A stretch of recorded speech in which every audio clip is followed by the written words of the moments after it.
नमस्कार शेतकरी मित्रांनो, स्वागत आहे आपलं स्मार्ट मराठी माहिती या यूट्यूब चॅनलवरती।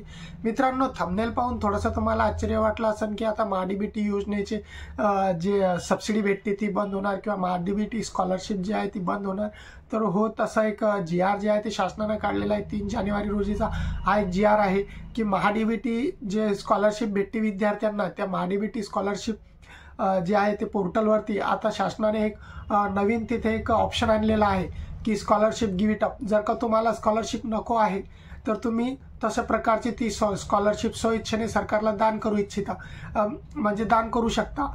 किंवा मग जे महाडीबीटी आपलं जे फार्मर स्कीमचं पोर्टल आहे, ज्यावरती शेतकऱ्यांना वेगवेगळे यंत्र अवजार असेल किंवा अन्य कोणत्याही अवजारावरती जी सबसिडी भेटते, ती सबसिडी जर शेतकऱ्यांना नको असेल तर तिथे देखील तुम्ही जी आहे ती तुमची सबसिडी गिव्ह इट अपचा एक ऑप्शन आलेला आहे। तुम्ही तुमची सबसिडी जी आहे ती सरकारला दान करू शकता। जर एवढंच जर शेतकऱ्यांना करायचं असतं तर शेतकरी एवढे कुठाने कशाला करणार? अर्ज भरा, त्याला सर्व डॉक्युमेंट जोडा। तसा पाहिला तर हा जो शासनाचा निर्णय आहे तो चुकीचाच आहे। तसा ऑप्शन नको द्यायला पाहिजे होता, कारण अनेक लोक चुकीने त्यावरती क्लिक करून त्यांचं नुकसान होऊ शकतं आणि असं झालेलं आहे। सध्या जो हा ऑप्शन आहे तो जे महाडीबीटीची स्कॉलरशिप आहे जी विद्यार्थ्यांना मिळते त्या पोर्टलवरती हा ऑप्शन आलेला आहे आणि अनेक विद्यार्थ्यांनी काय केलं, त्यावरती चुकून जे आहे क्लिक केलं। आपण पाहूया ते कसं ऑप्शन आहे। महाडीबीटी पोर्टल ओपन करायचं, महाडीबीटी पोर्टल ओपन केल्यानंतर इथे यायचं, जे तुमचं महाडीबीटीची स्कॉलरशिप आहे त्यावरती, आणि इथे आपण बघू शकता इथे एक महाडीबीटी म्हणजे स्कॉलरशिप गिव्ह इट अपचा ऑप्शन आहे। हा गिव्ह इट अपचा ऑप्शनवरती चुकूनही विद्यार्थ्यांनी क्लिक करू नये। जर तुम्ही यावरती क्लिक केलं तर तुम्हाला एक OTP येईल, ते OTP तिथं मागितले जाईल। तुम्ही तिथं जर OTP टाकला तर तुमची स्कॉलरशिप ही बंद होऊन जाईल, तुमची स्कॉलरशिप ही रद्द होऊन जाईल। आणि ती जर तुम्हाला परत चालू करायची असेल तर त्यासाठी तुम्हाला खूप म्हणजे असं कस्टमर केअरशी बोलून एक माहिती समोर आलेली आहे की तुम्हाला जर ती स्कॉलरशिप परत चालू करायची असेल तर तुम्हाला कॉलेजच्या लेटर हेडवरती कारण द्यावं लागते का तुम्ही का तुमची स्कॉलरशिप बंद झाली, आणि ते जे लेटर हेड आहे जे कारण आहे ते दाखवून तुम्हाला ते लेटर हेड नेऊन द्यावं लागते मुंबई ऑफिस महाडीबीटी कार्यालयामध्ये।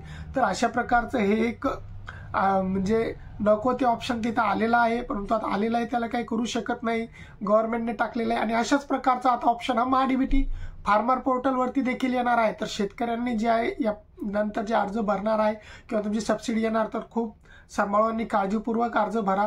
त्या ऑप्शनवरती जर चुकूनही क्लिक झालं तर OTP मागते, अगोदर OTP जर आला तर OTP टाकू नका, ते कॅन्सल करा।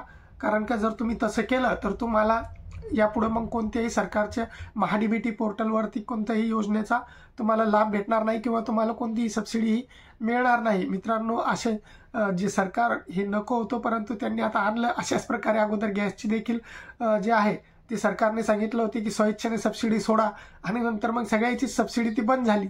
असंच या महाडीबीटीच्या बाबतीत व्हायला नको तर बरं राहील। याबाबतचे जे नवीन आणि अजून काही याच्या बाबतचं जे अपडेट आहे ते जर आपल्यापर्यंत आलं तर आपण ते घेण्याचा नक्कीच प्रयत्न करू। तुम्हाला जर का काही अर्ज करताना अडचणी येत असेल तर खाली डिस्क्रिप्शन बॉक्समध्ये आपल्या टेलिग्राम ग्रुपची आणि व्हॉट्सअप ग्रुपची लिंक दिलेली आहे, ग्रुप जॉईन करा, मला मेसेज करा। तुम्हाला जर काही अडचणी येत असेल स्कॉलरशिपचा फॉर्म भरण्यात किंवा महाडीबीटी फार्मर स्कीमचे फॉर्म भरण्यामध्ये तर मला मेसेज करा त्यावरती। चॅनलवरती नवीन असाल तर चॅनलला सबस्क्राईब नक्कीच करा, व्हिडिओला लाईक करा आणि शेअर करा। जय हिंद, जय महाराष्ट्र।